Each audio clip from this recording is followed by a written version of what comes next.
بسم الله الرحمن الرحيم. السلام عليكم ورحمة الله وبركاته. الحمد لله رب العالمين والصلاة والسلام على خير خلقه محمد وآله وصحبه أجمعين ومن تبعهم بإحسان إلى يوم الدين وبعد. أعوذ بالله من الشيطان الرجيم. بسم الله الرحمن الرحيم. قد كانت لكم أسوة حسنة في إبراهيم والذين معه. ناظرین کرام، برادران اسلام، میری عفت مآب ماؤں، بہنوں اور بیٹیوں، آج کے درس میں سیرت ابراہیمی کے حوالے سے گفتگو کا ارادہ ہے اور یادگار خلیل کے موضوع پر کچھ عرض کرنے کی کوشش کی جا رہی ہے۔ اصل میں ابھی ذی الحجہ کے مہینے میں ساری دنیا کے مسلمانوں نے اور ساری دنیا کے مسلمانوں میں صاحب استطاعت مسلمانوں نے حج بیت اللہ اور قربانی کی سعادت حاصل کی ہے۔ حج و قربانی دونوں ہی عبادتیں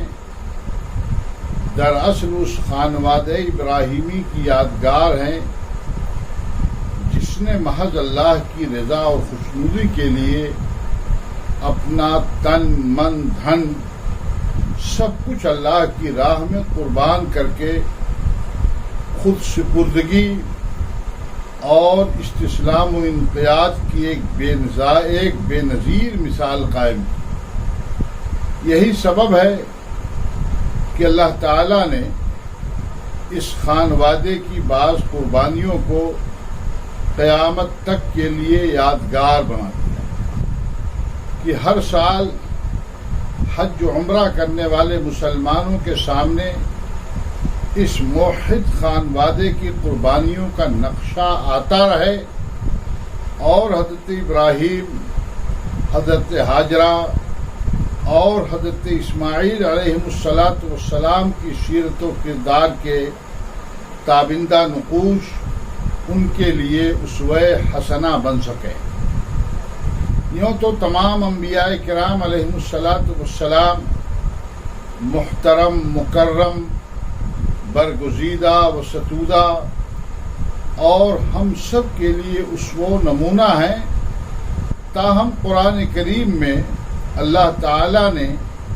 ان میں دو انبیاء کرام علیہم السلام کی زندگی کو بطور خاص امت محمدیہ کے لیے آئیڈیل اور اسوہ قرار دیا ہے۔ ان میں ایک ہمارے آخری نبی جناب محمد رسول اللہ صلی اللہ علیہ وسلم ہیں، جیسا کہ اللہ رب العالمین نے ارشاد فرمایا: لَقَدْ كَانَ لَكُمْ فِي رَسُولِ اللَّهِ أُسْوَةٌ حَسَنَةٌ، یقیناً تمہارے لیے رسول اللہ کی زندگی میں عمدہ نمونہ موجود ہے۔ اور یہی بات ایک دوسری شخصیت سیدنا ابراہیم علیہ السلام کے تعلق سے اللہ رب العالمین نے ارشاد فرمایا کہ قد كانت لكم أسوة حسنة في إبراهيم والذين معه، مسلمانوں تمہارے لیے حضرت ابراہیم میں اور ان کے ساتھیوں میں بہترین نمونہ ہے۔ گویا ابراہیم علیہ السلام اور ان کے ساتھ رہنے والوں، بالخصوص ان کے اہل و عیال کی زندگی ہمارے لیے آج بھی اسوہ اور نمونہ ہے۔ قرآن کریم میں متعدد مقامات پر نبی کریم صلی اللہ علیہ وسلم کو ملت ابراہیمی کے اتباع کی تلقین اور دین حنیفی کے احیاء اور اس پر عمل پیرا ہونے کا حکم دیا گیا ہے۔ اس سے بھی حضرت ابراہیم علیہ السلام کے مقتدا اور قابل تقلید دینی پیشوا ہونے کی بات واضح ہے۔ اور جب ہم ان دو عظیم مذکور شخصیتوں کی زندگی کا جائزہ لیتے ہیں، یعنی اپنے نبی جناب محمد رسول اللہ صلی اللہ علیہ وسلم کی زندگی اور حضرت ابراہیم علیہ السلام کی زندگی، تو ان دونوں کی زندگیوں میں بھرپور مماثلت اور مشابہت دکھائی دیتی ہے، اور ان کی عظمتوں اور عبقریت کے نقوش بڑے نمایاں ہو کر کے سامنے آ جاتے ہیں۔ ایک اور بات پر اگر غور کیا جائے تو معاملہ مزید واضح ہو کر کے سامنے آتا ہے کہ وہ درود جسے ہمارے نبی صلی اللہ علیہ وسلم نے ہمیں سکھایا ہے، اور نماز کے اختتام پر تشہد کی حالت میں دعا اور سلام پھیرنے سے پہلے جس کے پڑھنے کا حکم دیا ہے، اس درود میں بھی ابراہیم اور آل ابراہیم علیہ السلام کا ذکر ہے، بلکہ اس میں تو نبی کریم صلی اللہ علیہ وسلم پر رحمت و برکت کے نزول کی دعا کرتے ہوئے ابراہیم اور ان کے خانوادے کا حوالہ موجود ہے۔ درود ابراہیمی جو ہم اور آپ نماز میں پڑھتے ہیں اور جس کی تعلیم اللہ کے نبی صلی اللہ علیہ وسلم نے ہمیں دی ہے، اس پر آپ غور کر لیجئے۔ اللہ کے نبی صلی اللہ علیہ وسلم کا سکھایا ہوا درود ہے،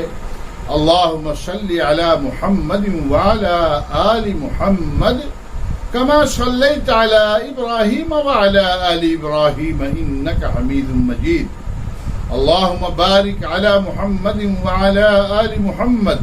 کما بارکت علی ابراہیم وعلی آل ابراہیم انک حمید مجید۔ اس درود کا آسان سا ترجمہ یہ ہے کہ اللہ محمد صلی اللہ علیہ وسلم پر اور ان کی آل پر رحمت اور برکت نازل فرما، جیسا کہ تو نے ابراہیم اور ان کی آل پر رحمت و برکت نازل فرمائی۔ اس سے بھی اس خانوادے کی عظمت اور فداکاری کا مکمل اظہار ہوتا ہے کہ ہماری نماز جیسی عبادت، اس کے اندر بھی ان کا ذکر خیر آتا ہے، اور اس کا مقصد اس کے علاوہ کچھ نہیں ہو سکتا ہے کہ ہر نماز پڑھنے والا دن اور رات میں دسیوں بار اس خانوادے کے ذکر جمیل سے اپنے ایمان میں تازگی پیدا کرتا رہے، اور اس خانوادے کی قربانیوں کو یاد کر کے خود اپنے اندر ابراہیم اور آل ابراہیم کے اوصاف پیدا کرنے کی کوشش کرے۔ جب ہم حضرت ابراہیم علیہ السلام اور ان کے خانوادے کی موحدانہ اور سرفروشانہ زندگیوں کا جائزہ لیتے ہیں تو اندازہ ہوتا ہے کہ ان کی پوری زندگی ابتلا و آزمائش سے عبارت تھی۔ قدم قدم پر انہیں سخت سے سخت امتحانات سے گزرنا پڑا، اور زندگی کے ہر موڑ پر انہیں آزمایا گیا، مگر ان کے پائے ثبات میں ذرا بھی لغزش نہیں آئی، بلکہ ہر امتحان کے بعد ان کے ایمان و یقین میں جلا پیدا ہوتا رہا، ان کی فداکاری اور خود سپردگی کے جذبہ میں اضافہ ہوتا رہا، اور ابتلا و آزمائش کی ہر نئی بھٹی میں تپنے کے بعد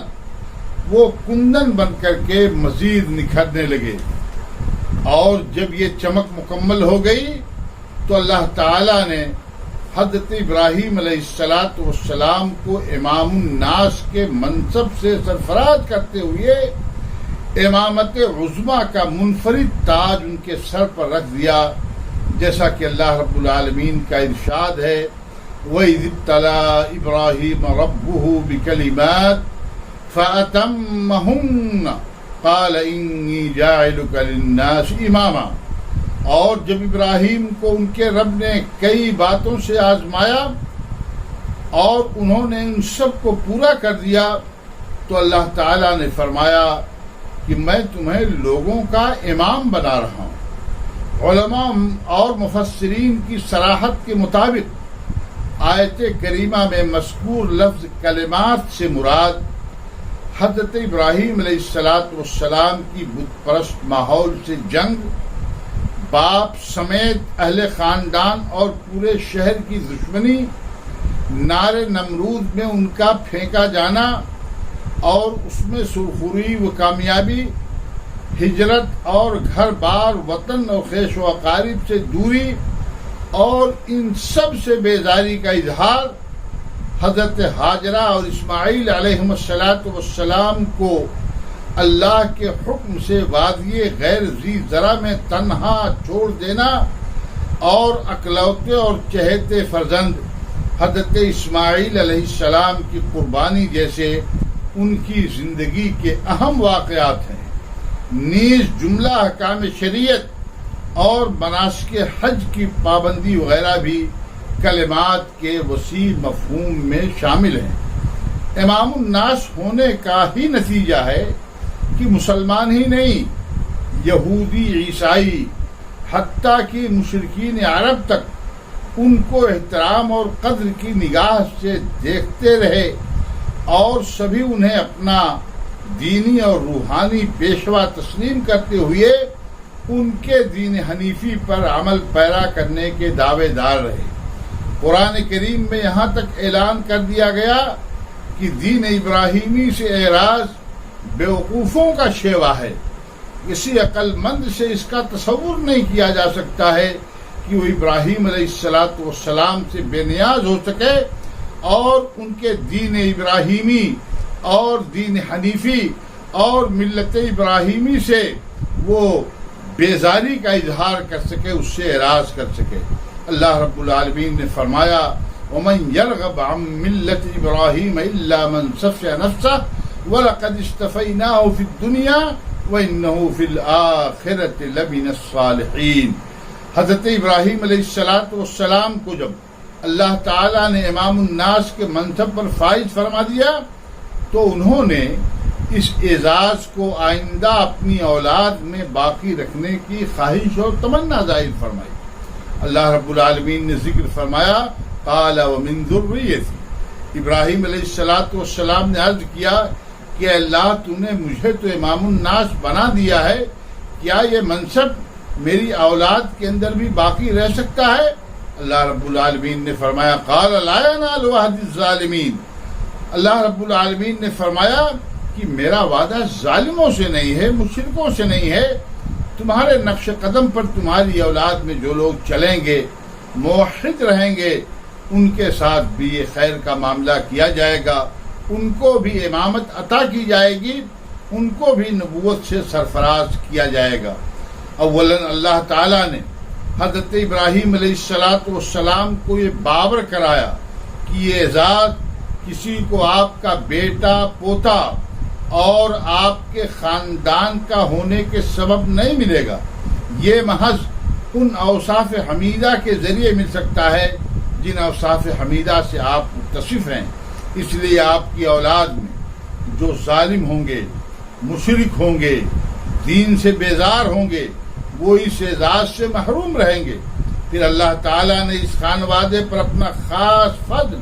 فرماتے ہوئے حضرت ابراہیم علیہ السلام کی اس خواہش کو بھی پورا فرما دیا۔ اللہ رب العالمین نے قرآن مجید میں ارشاد فرمایا وَجَعَلْنَا فِي ذُرِّيَّتِهِ النُّبُوَّةَ وَالْكِتَابَ، یعنی ہم نے نبوت اور کتاب ان کی اولاد میں کر دیا۔ علامہ ابن کثیر رحمہ اللہ نے اس آیت کی تفسیر میں فرمایا کہ پس ہر نبی جسے اللہ تعالیٰ نے ابراہیم علیہ السلام کے بعد مبعوث فرمایا اور ہر کتاب جو ان کے بعد نازل فرمائی، اولاد ابراہیم ہی میں سلسلہ رہا، کتابیں انہی کی اولاد میں نازل کی گئیں، نبوت انہی کی اولاد کو عطا کی گئی۔ نیز دعائے خلیل کے نتیجے میں سب سے افضل اور برگزیدہ نبی اور رسول جناب محمد رسول اللہ صلی اللہ علیہ وسلم کی بعثت بھی انہی کے خاندان میں ہوئی۔ اس تعلق سے حضرت ابراہیم علیہ السلام کی دعا قرآن مجید میں ان الفاظ میں مذکور ہے کہ ربنا وابعث فیہم رسولا منہم یتلو علیہم آیاتک ویعلمہم الکتاب والحکمہ ویزکیہم انک انت العزیز الحکیم، کہ ہمارے رب ان میں یعنی میری ذریت اور اولاد میں انہی میں سے رسول بھیج جو ان کے پاس تیری آیتیں پڑھے، انہیں کتاب و حکمت سکھائے اور انہیں پاک کرے، یقیناً تو غلبہ والا اور حکمت والا ہے۔ حضرت ابراہیم علیہ السلام کی آفاقی، عالمگیر اور قابل تقلید، لائق اسوہ حسنہ شخصیت اور ان کے خاندان کی فداکاری اور ایثار قربانی کی تاریخ کو اللہ تعالیٰ نے پوری دنیا انسانیت کے لیے مشعل راہ قرار دیا، اور ان کے بے مثال کردار کو زندہ و جاوید بنانے کے مقصد سے امت محمدیہ کو ان کی بعض سنتوں کو زندہ رکھنے اور ان کے ذریعے ابراہیم علیہ السلام اور ان کے خانوادے کی یادگار بنانے کا پابند کیا، تاکہ وہ بھی اپنے اندر اخلاص و للہیت، خود سپردگی، فدائیت اور ایثار و قربانی کا وہی جذبہ پیدا کریں جو اس خاندان کا طرح امتیاز تھا اور جو اللہ رب العالمین کو بے حد محبوب اور پسندیدہ ہے۔